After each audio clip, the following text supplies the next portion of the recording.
Hello guys, welcome back again. आज मैं इस बेसिक वीडियो के माध्यम से आपको बताने की ट्राई करूंगा ग्रीन हाउस इफेक्ट, जो कि एक नेचुरल फिनोमिना है, प्राकृतिक परिघटना है जो आपको साइंस के हर एग्जाम में देखने को मिल जाती है। चलिए समझ लेते हैं ग्रीन हाउस इफेक्ट होता क्या है। जैसा कि मैंने बताया, हमारे पृथ्वी के तापमान को सामान्य रखने के लिए, औसत बनाए रखने के लिए एक परिघटना होती है जिसे हम बोलते हैं ग्रीन हाउस इफेक्ट। इसका नाम ग्रीन हाउस इफेक्ट क्यों पड़ा? क्योंकि बढ़ती हुई CO2 के कारण कुछ समय तक प्लांट हैं अपने प्रकाश संश्लेषण में वृद्धि करते हैं, जिससे उनकी ग्रीनरी एरिया में विकास होता है। इसीलिए इस इफेक्ट का नाम पड़ा green house effect. Sweden scientist थे जिन्होंने सबसे पहले इस परिघटना के बारे में बताया था। अगर हम इस परिघटना के बारे में और चर्चा में जाएं और अंदर में जाएं तो ये ठीक उसी तरह की परिघटना है जैसे मान लीजिए आपके पास में ये एक कार है और ये धूप वाले एनवायरनमेंट में खड़ी है, ओपन में, जहां पे सूर्य का तापमान आ तो सकता है लेकिन बाहर जा नहीं सकता है। तो कुछ समय बाद आप क्या देखेंगे, उसके अंदर हीट है वो क्या हो गई, कैप्चर हो गई है, जिसकी वजह से जैसे ही आप खिड़की खोलेंगे तो वहां आपको जो उसका तापमान होगा कार का, वो बहुत ज्यादा टेम्परेचर उसका हो जाता है, क्योंकि वो हीट उसके अंदर आ रही है, इनलेट हो रही है, लेकिन वो बाहर की तरफ नहीं जा पा रही है। ठीक उसी तरह से हमारा ब्लू प्लैनेट पृथ्वी, जो इंफ्रारेड के रूप में विकिरणें उत्सर्जित करता है, कुछ विकिरणें सूर्य से आती हैं जो पृथ्वी के तापमान को सामान्य बनाए रखती हैं, गर्म करने का काम करती हैं।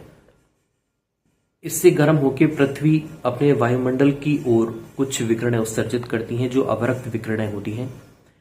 अब डिपेंड करता है वायुमंडल, हमारा जो सबसे निचली परत है छुमंडल में, कुछ गैसों के द्वारा उसे क्या कर दिया जाता है, ट्रांसमिट कर दिया जाता है, कुछ उसे परावर्तित कर दिया जाता है वापस पृथ्वी की तरफ। अब जितनी ज्यादा आपकी ग्रीन हाउस गैसेस रहेंगी, अब गैसों के बारे में बात करें तो CO2 हो जाती है आपकी, क्लोरोफ्लोरोकार्बन हो जाती है, मीथेन हो जाती है, जल वाष्प हो जाती है।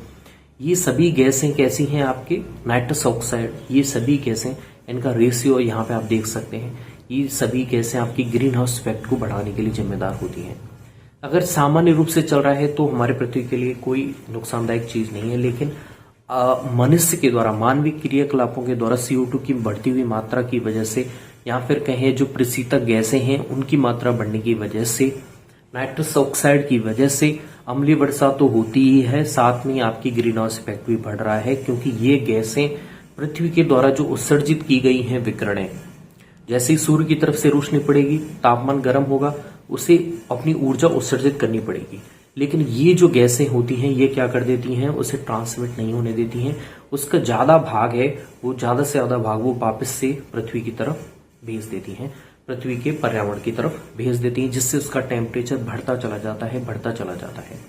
ये जैसा कि मैंने बताया, ये ठीक उसी तरह से है, एक कार में आप धूप वाले एनवायरनमेंट में रख देते हैं जहां पे सूर्य का प्रकाश आ तो जाता है लेकिन वो वापस नहीं आ पाता है, तो उसका टेम्परेचर अगर मापेंगे तो वो बहुत ज्यादा हो जाता है।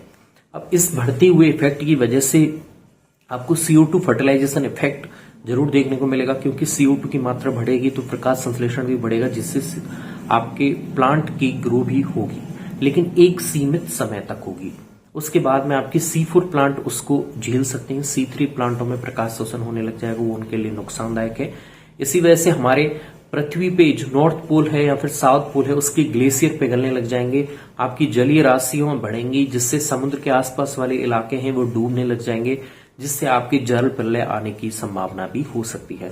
तो इसीलिए मानवीय क्रियाकलापों को हमें सतत विकास की ओर लेके जाना चाहिए। सतत विकास यानी कि हम संसाधनों को जिनको यूज कर रहे हैं उनका दोहन नहीं करके आने वाली पीढ़ियों तक भी छोड़ के जाए। तो ग्रीन हाउस इफेक्ट मैंने बेसिक तरीके से समझाने की आपको ट्राई की है। आई होप आपको समझ में आया होगा। ऐसे ही छोटी छोटी वीडियो मैं आपके सामने लाता रहूंगा। देखते रहिए हेमराज सिंह बायोलॉजी। धन्यवाद।